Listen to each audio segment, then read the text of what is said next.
Hello, my name is Brant Hunt, and my channel is Discerning What is True. And tonight I'm going to be reading Chapter 6 of Sacred Science by Rene Schwaller de Lubicz. Um, the title of the chapter is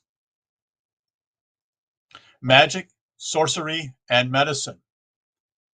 This will be what I see a pretty short chapter, and maybe you can read this chapter 6 and maybe this chapter 7 tonight. Um, The last chapter I did earlier this afternoon was pretty long. so I try to do them each chapter. Sometimes I'm not able to do that always. But anyway, again, Discerning What is True is the channel name. I am actually on live on Facebook and also on YouTube. And then I'm actually on Odyssey that shares their videos 2 or 3 days later. So let's get into the particular book here by Schwaller. And appreciate you being here. Hope you enjoy as we begin to read some deeper things here.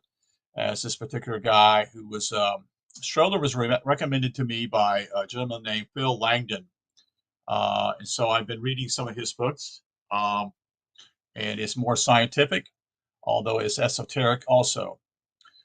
Magician is a word often associated with soothsayers, wise astrologers, um, versed in the reading of prophecies which they have gleaned from the stars with men. In other words, who contemplate an astronomical harmonic constellations. Magic, therefore, in the broadest sense of the word, usually designates a supernatural power. From the multiple definitions attempted of this word, we present but two examples. We shall look to Sigmund Freud for a general classification of the notion, and we shall consult Professor Francois Lexa on his specialty, as he is the author who collects the magical texts of pharaonic times.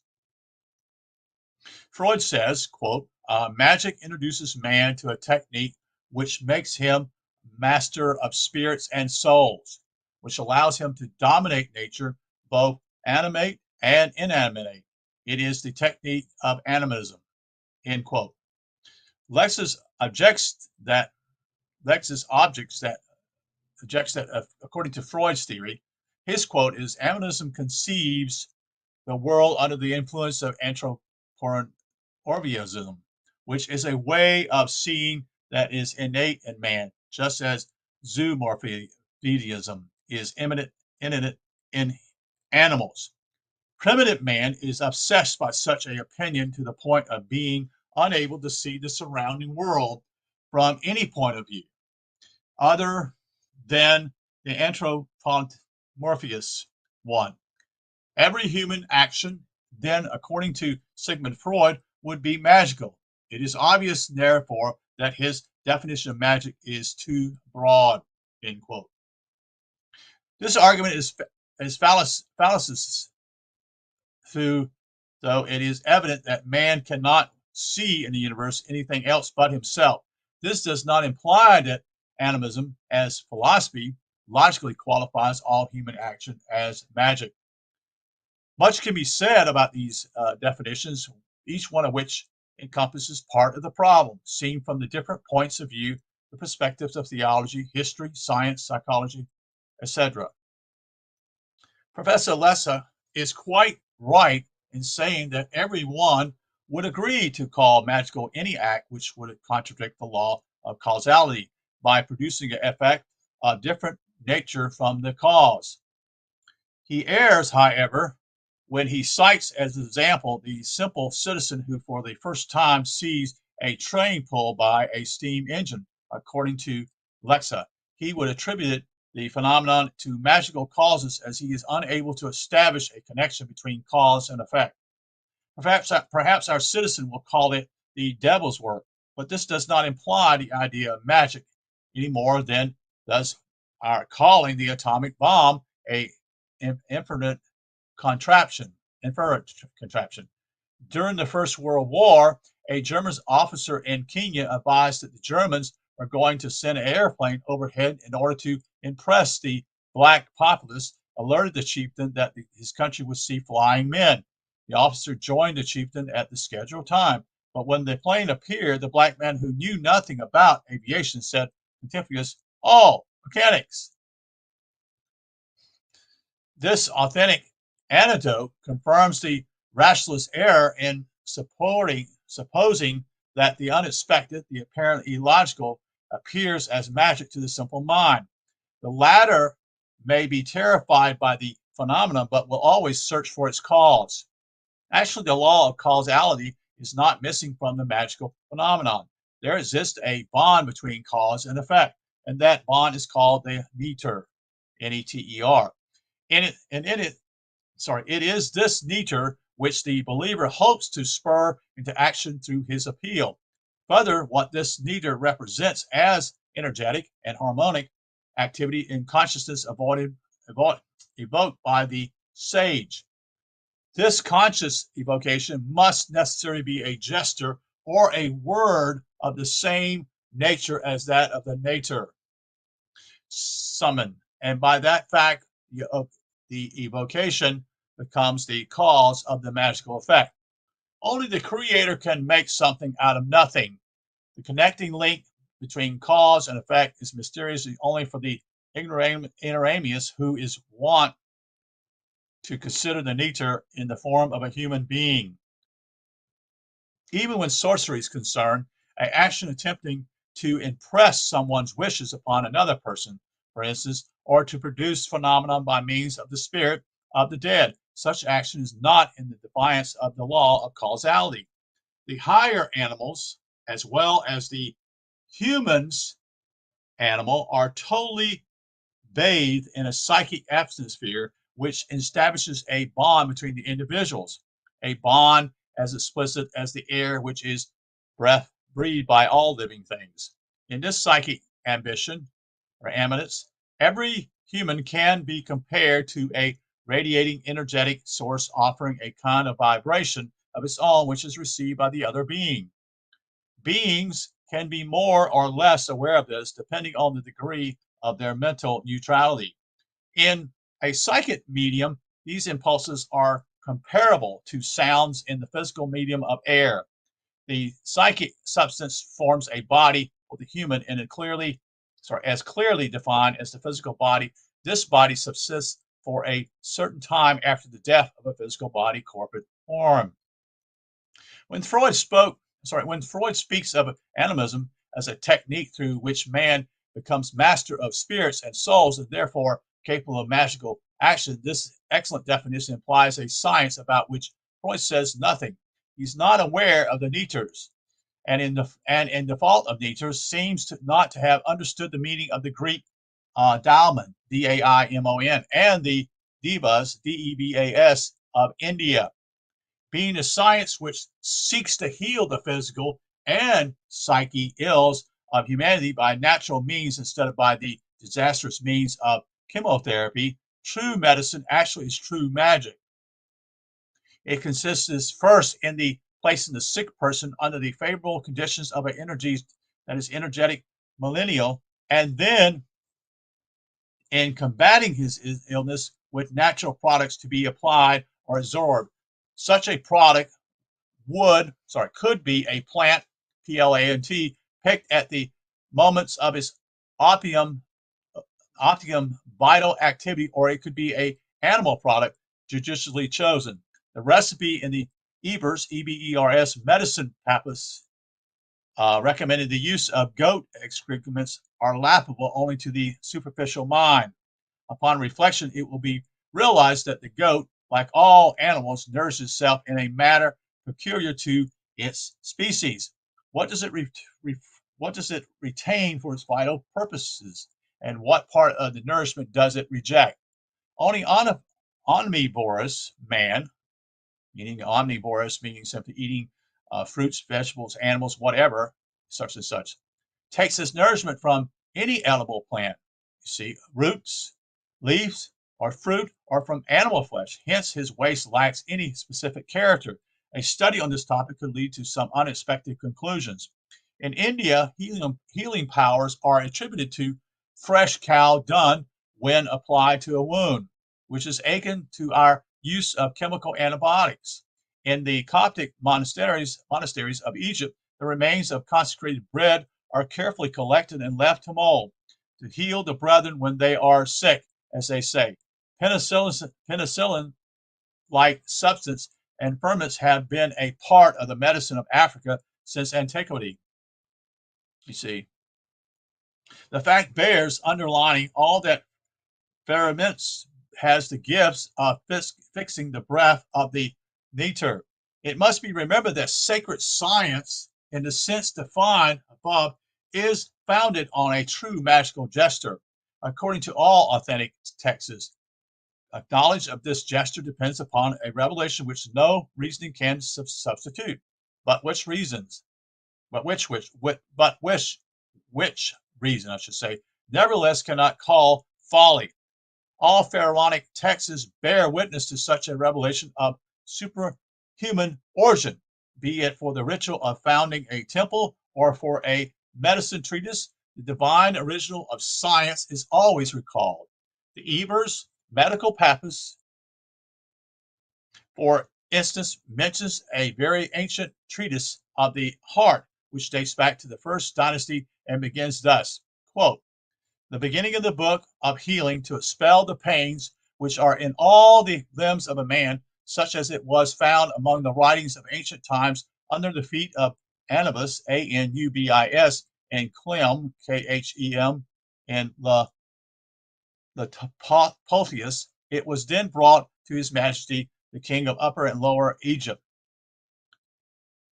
That is Semti, Semti, true voice. Anubius the jackal as the digester par excellence, who keeps his prey until it decomposes before using it as nourishment. I didn't know that. This decomposition is a fermentation.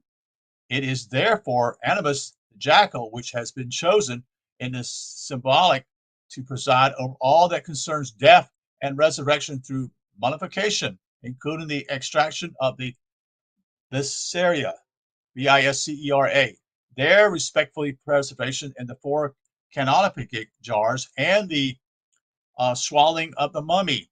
This throws some light on the illusion that the treatise of the heart was discovered beneath the feet of Anubis. The medicine man, or called Sunu, is also a priest of Sekhmet, the bloodthirsty lioness. He's often also said to be a magician. Occultists, like the scribes, place themselves first of all under the protection of Thoth, the Greek Hermes, who, according to a very ancient myth, had reconstructed the eye of Horus, which Seth had shattered into 64 fragments. Medicine is not disassociated from theology. Thus, the Ebers Papyrus begins with an incantation, to be pronounced, to be remembered. That is, whenever a remedy is to be applied to an ailing limb. I have come forth from Heliopolis with the great ones of the temples, those who possess protection, the masters, ferments of eternity. In the same way, I have come from Sais, Sais, with the mother of the gods, Nia. They have given me their protection. I possess formulas made by the universal master, the one that is God, to drive back the pain caused by a male neter, a female neter, a dead male, a dead female, which is in this mine, M-I-N-E, head, in this neck of mine, in order to put a stop to the agent provocateur, which directs the penetration of disorder in this flesh of mine, of the disease in those limbs of mine. I belong to Ra.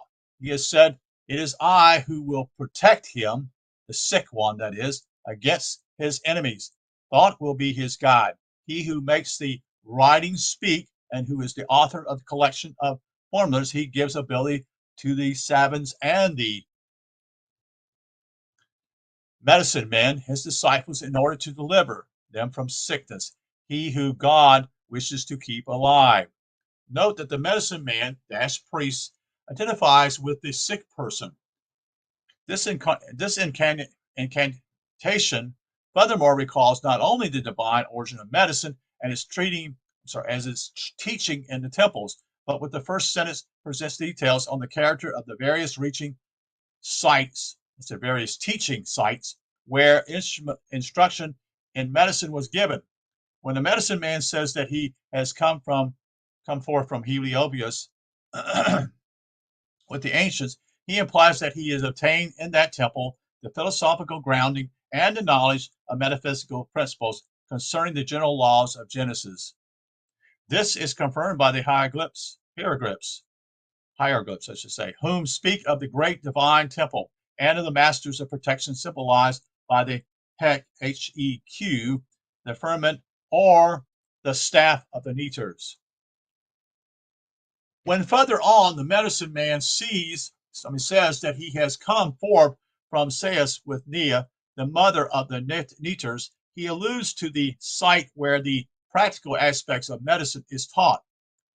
Neat's symbol consists of 2 cross arrows, and she presides over weaving. Legend presents her as endowed with the heart of reasoning and the gift of discernment. It is indeed to her that God comes for counsel on behalf of the great Ennead, that's spelled Ennead, a science based on reasoning depending on recorded facts that have been observed through the senses. The faculty of reasoning stems from the dualization and from the comparing of any 2 notions. That is, crossing is what symbolizes this idea, and crossing represents a weaving. The intermeshing of threads forms a woven fabric, wherefore Nia, that is net, is called a neter, a weaving. It is noteworthy that the hieroglyphs for a notion of allied to science, knowledge, and a sabin or comprehensive depicts a piece of woven material and is read Sia, S-I-A. This incarnation well illustrates all that has previously been said concerning this Neter, which is not to be understood as a god, but as a definite natural influence. The masculine or feminine Neter is specified or specifically indicated as being an active or passive energetic person, either beneficial or harmful. The Chinese when confronted with disease, referred to a lack of equilibrium between the yin and yang.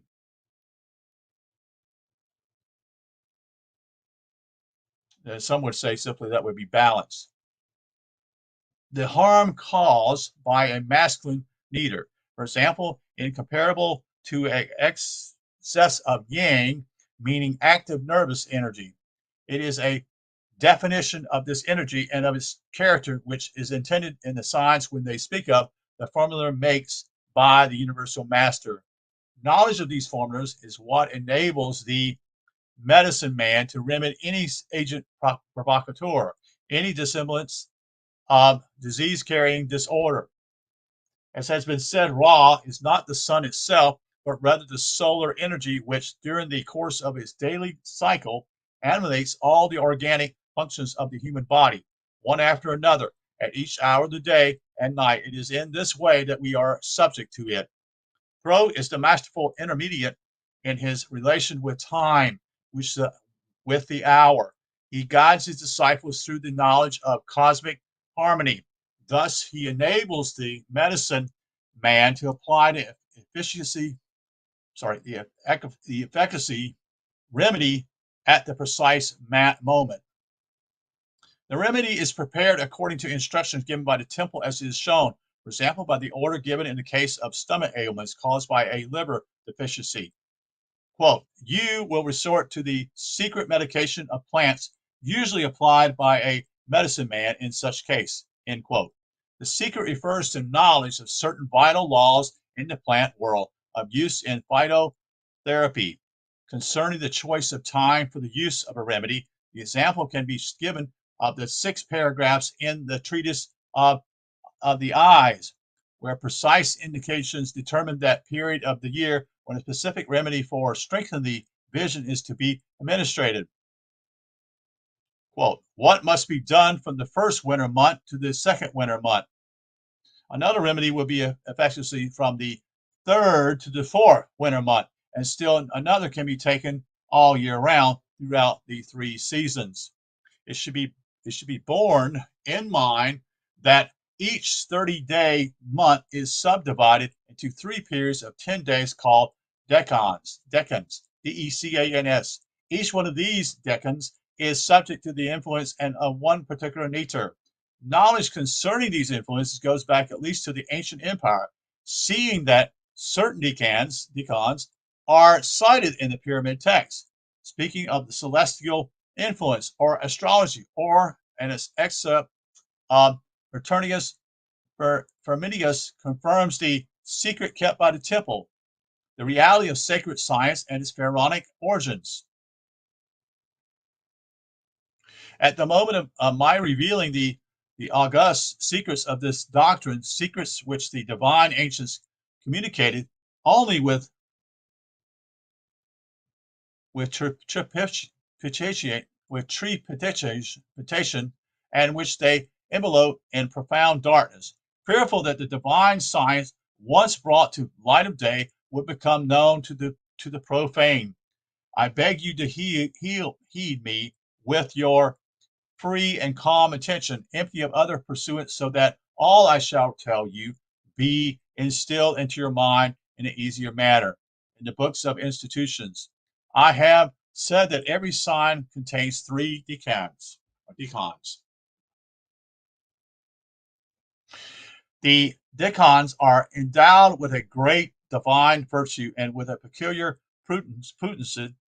Everything happens by their degree, all things fortunate or unfortunate. Wherefore the famed Neoshipizo, that perfected just king of Egypt, an excellent astrologer, had related to the decans all infirmities and all diseases, showing which decan caused which disease. And as every nature is vanished, I should say, by another nature, given that a god of 10 sorry, given that a god often triumphs over another god. From this opposition of natures and of the celestial citizen, he has drawn the remedy for all ailments, as he was so instructed by divine reason. This is the advice to his disciple from the text known as Solomon. Here again are the plants of the seven planets, I should say. A very conscious Robon, Roboam. When you wish to gather them, do so at the hour when the planet which is in then active dominates time. Be certain to pronounce the normal invocation and prayers, and you shall operate with these plants in a marvelous manner, but this is not to be revealed to anyone. And lastly, the recommendation of Apollonius of Tyana, Book of Wisdom and Intelligence concerning the astrologer, accomplishments of Apollonius of Tyana, who is writing for the instruction of his disciple Posthumus, that is Thaddeus, as Thallassos, and speaking in the following terms. Quote, listen well to me, my son, and I will reveal to you the mystery of wisdom, a mystery unintelligible, unknown, and hidden for many, concerning the seasons and the times, the hours of day and night, concerning their denominations and their influence, and concerning the true wisdom hidden therein. And I shall reveal to you the accomplishment of the science given to me by God, and by which are taught the first elements of all that God has created on earth. I have indeed produced 4 books more precious than golden jewelry and stones of great value. One of what we call astronomy, one of astrology, the third of scholasticism, and the fourth, being noblest of all, contains powerful and terrible signs as well as marvels and mysteries. I am speaking of the book that teaches the first elements of the visible things created by God, so that he who reads this book may, if he chooses, be successful in realizing such wonders. end quote. With great severity, he enjoins abstinences, that is to be abstinence. And the text continues. These recommendations, as I've said, are to be followed precisely of one's desire to place under the yoke of necessity the beings of the earth.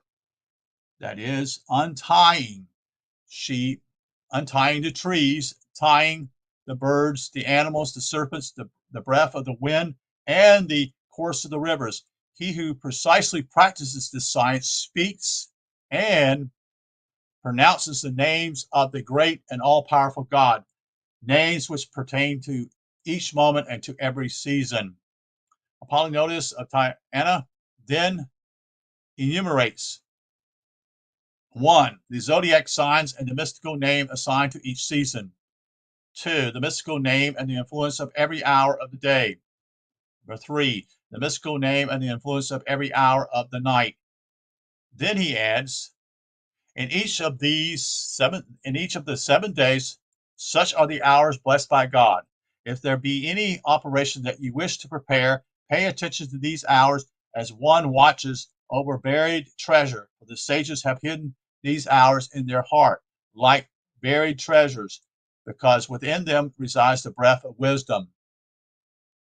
Be not disbelieving with regard to this book, for it is God himself who has established the progression of these hours of the day and the night, and it is by means of his powerful and hidden name that everything is accomplished.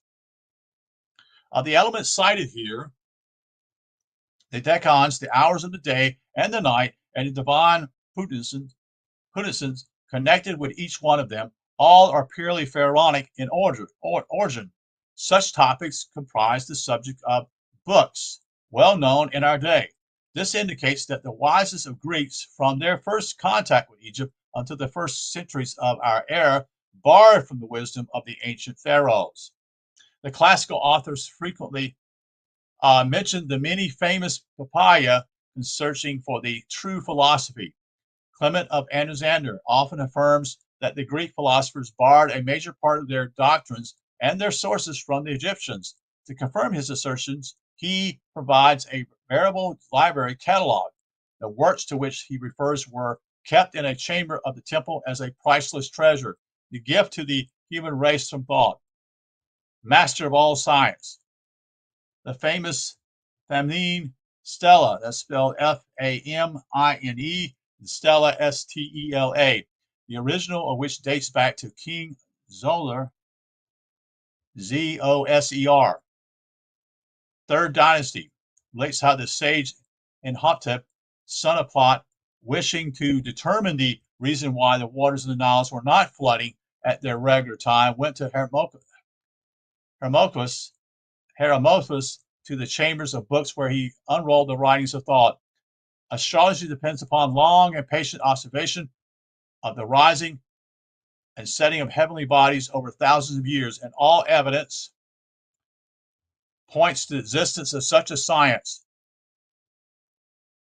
Determine the character of each hour of the day and night is typical pharaonic procedure, fully detailed in the unrolled papaya. I'm sorry, not papaya, papyri, which decorate certain royal tombs. These books relate the transformations of the solar bar during its daily round. Each book develops a particular part of its teachings, understandable in all its import only through knowledge of each symbol, true meaning, but most of these symbols are enigmatic. The hours of the day are found only in the tomb of Ramses VI, given with the name of the door preceding each hour. The name of the hour itself and the name of the Neter, which acts as a protector and also as a guide of the solar bark. Certain details are given concerning the different phases. Towards the middle of the day, for instance, Ra must cross a sandbank, and struggle against the serpent Apopis, Apopis, the searing fire that has dried out the river.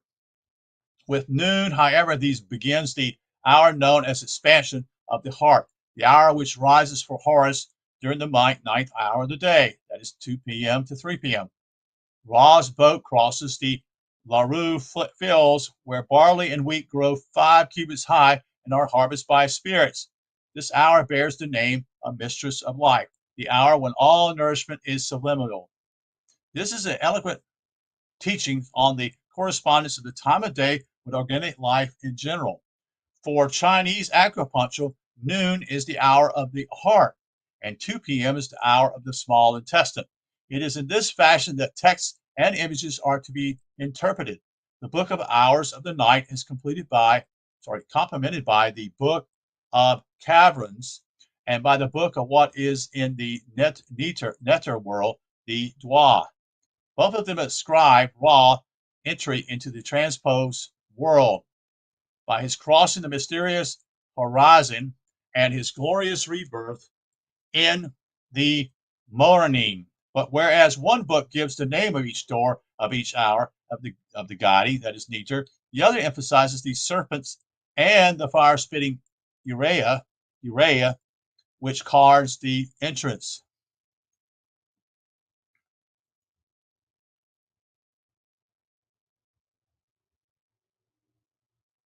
Let me show you a photo of that.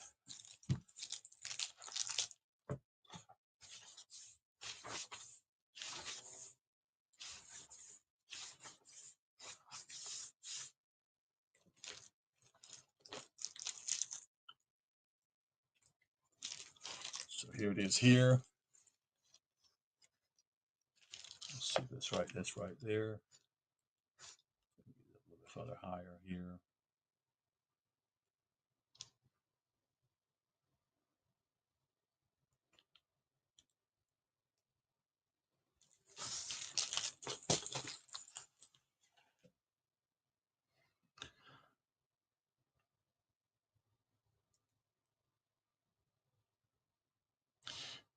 So this is showing in figure 34, the 11th hour of the night of the book of what is in the Neter world, the tomb of Seti, the first 19th dynasty. This image, a fragment of a long series, shows clearly that this concerns the influence of cosmic or stellar or character.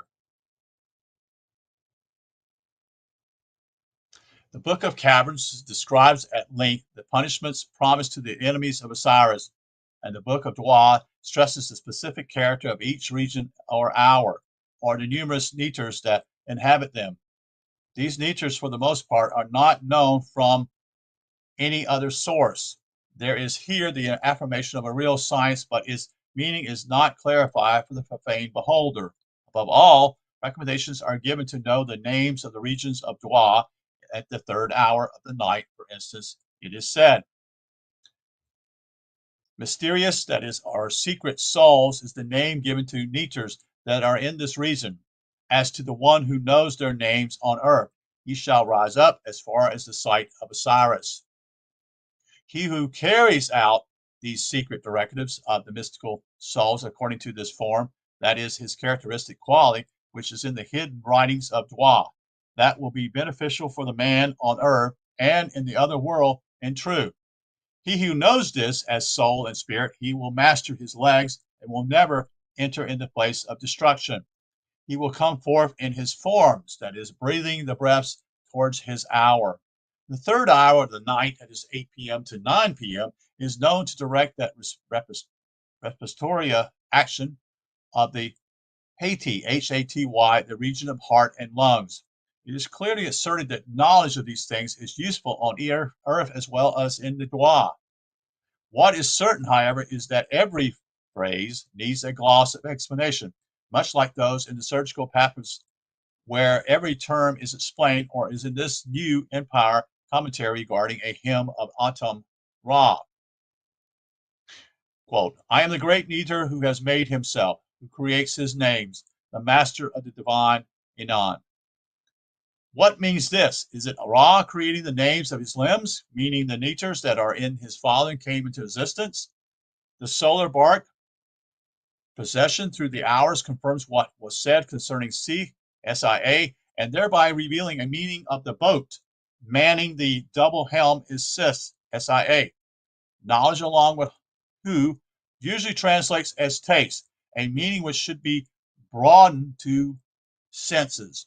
This symbol of the solar bark can be summarized as follows. Ra's energy at this specific hour must be perceived as so that the vital teaching of this hour be put into practice. Next section called Faith, the Neters. The Olympios, Poidodius, and Zamos, and Democritus, the philosopher, among others, never ceased to proclaim the existence of a sacred science in ancient Egypt, that because our own science knows nothing of it and does not believe in it, scholar Egyptologists relegate such affirmations to the realm of fable. Consequently, this great ancient empire is rationalized and translated and adjudged through the wrong mentality, through ours, and not through that of the sages of yore. Y-O-R-E. As a result, allegorical and metaphorical writings concerning with matters beyond our ken are labeled as being conjuring spells. Texts implying the highest science given to man are called magical in the pejorative sense of sorcery. Nevertheless, many people are believers, including some who scorn any mention of the magic of the ancients. The Jews believed in the magic of the Torah. The Muslims believed in the magic of Allah's name. The rituals of Christian religion, be that Orthodox or Roman, are composed only of magical gestures, such are the rituals of the holy water. Holy Saturday prayers of exorcism, consecration of the priest, and notwithstanding those who see in it a mere symbol, the sacred mystery of the Mass. For a better understanding of what the ancients called medicine, it suffices to clarify the true meaning of the word magic so as to distinguish it from sorcery. What must be understood is the existence of essential power which plays a principal role in all instances, that is faith. What is this faith? That is neither a belief nor a conviction nor any act of volition, and yet can move mountains. What is that state of the human being that irrationally pursues, offering him this most powerful faith? Is it true that whoever does not possess, or indeed whose separation has stifled this curious faculty, does not entertain that faith? Such people have convictions they still hold to reasoning, being naive to the point of believing that an invincible argument is possible. Others, that is, more serious, bestow their faith on the ultimate state of analysis, the mind irreducible moment. They speak of according to their faith, as if true faith depended upon our consent or on our will. True faith is in certitude, but certitude has two faces. One results from observed and controlled experiments and is imposed by reason. The other is certitude imposed by faith. For example, when we accidentally injure ourselves, a state of hypnosis can be induced, which eliminates this pain. When our mental or psychological consciousness is fascinated, it affects by an unknown will, or by any other means. Then the bodily sensation is muffled, and there remains only the order imposed either by another or by oneself. Then absolute faith operates. I have faith that such and such phenomena will occur. So be it. If I can eliminate all mental presence in myself, this phenomenon will take place. It will exist for me and be as real as any other phenomenon. That exists only through mental projection. I project outside of myself a state of consciousness existing within me.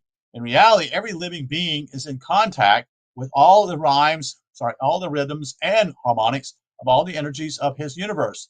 The means of this contact is, of course, the self-same energy contained by this particular living being. Nothing separates this energetic state within an individual living being from the energy in which he is immersed. If not, the cerebral presence, such as is the case with man, the animal does not lose this contact as it is not yet in possession of this mental superiority. We speak of instinct, but we fail to consider that this contact pertains to the true source of natural magic. Real power accrues to whoever can consciously regain the state known as instinctive. This power is rare because we neglect to do what is necessary to acquire it. Yet it can respond to the call, in other words, to prayer, the summons which incites us to strike a harmony with the energy of nature, and When this energy has a known functional name, one can say, as in ancient Egypt, to summon the neter. Rather foolishly, we treat this as superstition. It is essential to understand thoroughly that the word neter means. We have seen that in every month of each seasonal period of the year, every hour of the day has its neter, because each one of these hours has its own character. It is known that the blue morning dash glory blooms at sunrise and close at midday like the lotus flower. This is observed but not understood. More easily understood is the fact that certain fruits require the afternoon sun in order to ripen and to color.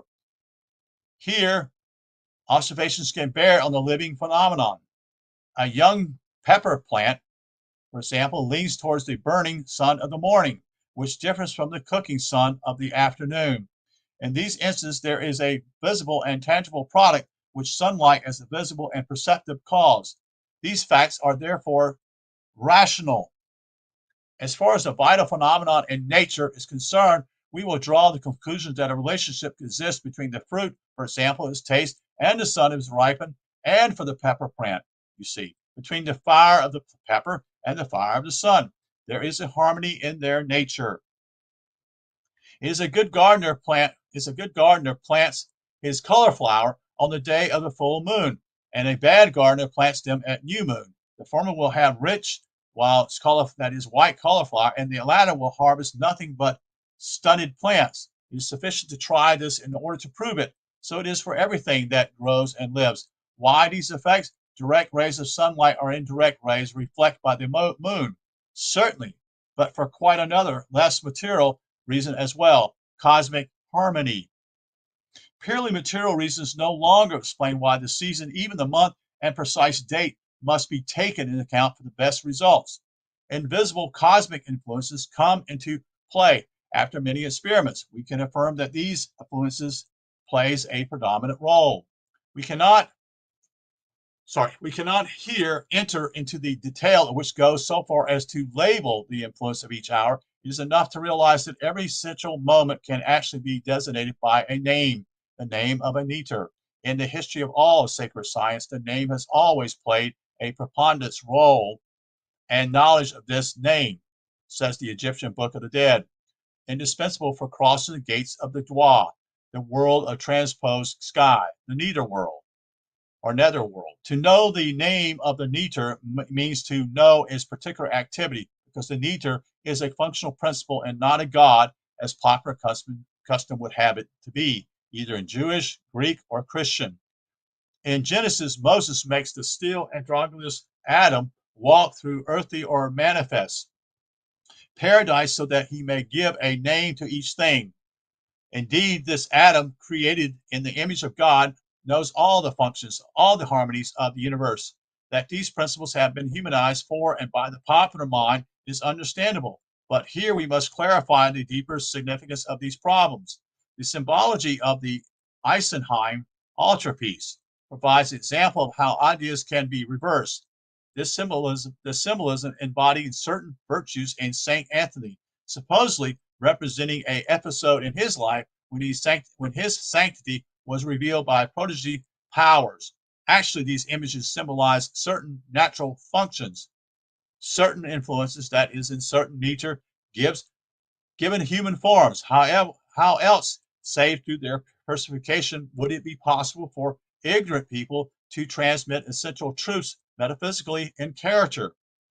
One must know how to disregard the vehicle of the idea in order to consider its motivation alone. The true name of the neter is the function it incarnates subconsciously. Moreover, this is how a people's instinct grasps it, and this leads them to imagine the nature of a mountain, a valley, a river, or any other object or phenomenon which strikes their emotional nature. The neter is necessarily linked to the millennia in which it acts. Coincidence, contradictions, or interference can occur in its evocation with reference to this millennia. In what manner can this invocation or prayer act on the neter? How can it affect a specific well-defined function?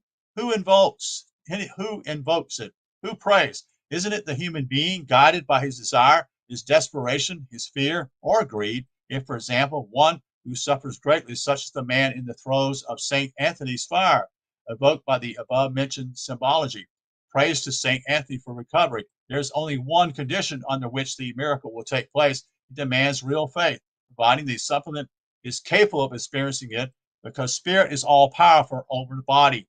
I said real faith, or were in a question of belief, no matter how firm. Subconsciously, doubt would always be more powerful than that false faith.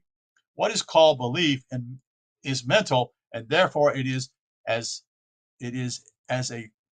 a false faith. The healing power of St. Anthony depicts in this symbology is of another kind. It consists in applying the meaning of this neter, its significance as an activity in cosmic harmony. And this is the disciples of Anthony, the Antonius of Isenheim, knew how to achieve. When one speaks of harmony, it is always music that first comes to mind. Through the sense of hearing, music is certainly the most tangible manifestation of this mysterious phenomenon. But there is also harmony in any material, energetic, or functional complex in general. For example, there is a possibility of harmony between the typical disease of a country and the flora and the fauna of that same country. The vital millennial produces plants or animal life of a similar nature. Consequently, as it is in the instance of a vital disorder being caused by the vital millennial, the latter will offer substance able to cause as well as to cure this malady, because every action contains its reaction. Here, the dates of vitalization must be known, as they influence the active or reactive effects. These dates are but cosmic dispositions, planetary and stellar arrangements in relation to the movements of our Earth. And this is the function of the greatest harmonic activity. But if there are harmonious moments, there are necessarily disharmonies as well. And that's part of that. That explains something right there with duality, my own thinking here. It is as the great marvel of human understanding that it can ascertain directly the effect of these laws, which make for what is known in music in perfect chords and at dispositions according to different keys. It is erroneous interpretation of astrology to open, that is to open, not open, opine that special forces emanates from the planets and the stars. The sun and moon are sources of direct emanation, but the planets transmit nothing to us in this matter. Everything in the universe moves, and for that reason, there is constant modification, that is, in the arrangement of celestial bodies and in their reciprocal relation. The forces which control these movements create their relations through harmonious or disharmonious arrangements. These forces are the primitive powers known to our physical science in their material manifestation. Anyone who has observed the Brahman movement of corpuscles is in colloidal medium knows that no particle that is star or planet ever falls upon another, no matter what its speed, as long as the visual medium subsists. Every particle, by virtue of its constitution, has a polarity, and when drawing near one another, the particles repel each other. This is a primitive energetic life which, with natural chemical affinity, compels cosmic order, be it of a drop or a colloidal liquid or a nebula in the starry heavens. Harmony is a prudence we can define geometrically, yet we cannot understand the reason for its logical existence.